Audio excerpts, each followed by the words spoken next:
ជួបបុប្ផាកញ្ញាដងម៉ៃសុបិនមួយថ្ងៃ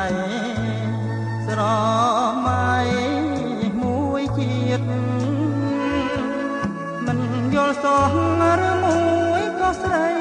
មានស្នៀតចិត្តចងជួបទៀតដើម្បីឲ្យអស់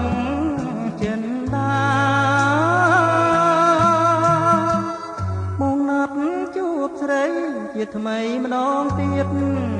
តែងខ្លួនយ៉ាងស្អាត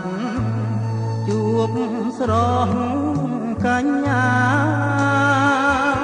ក្រោមដើមស្វាយនេះក្បែរមាត់ទន្លេ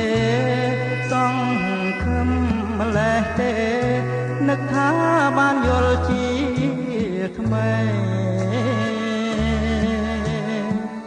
ម្លប់ស្វាយមាត់បាំងត្រចិនត្រឆេព្រឹកម៉ោង8ស្រីយ៉ាចាំអូអង្គុយតែឯងសែនស្រណោះខ្លួនទើបដឹងថាអូននាងប្រាចិនដាខ្លាចណាស់ក្រែងប៉ះចិនស្រីចង់ស្រលឲ្យបងអំពលជាច្រើនមកខាហមរកដែរតែរកនៅមិនបានឡើយអូយចិត្តតកអើយណេចណាយអ្នកសំណាម្លេះ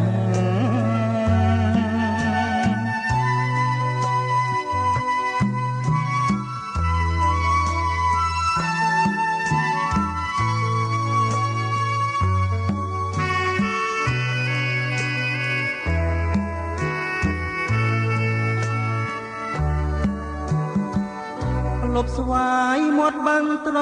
ជើងត្រឆេប្រឹងម៉ោង8ស្រីអាយចាំអូ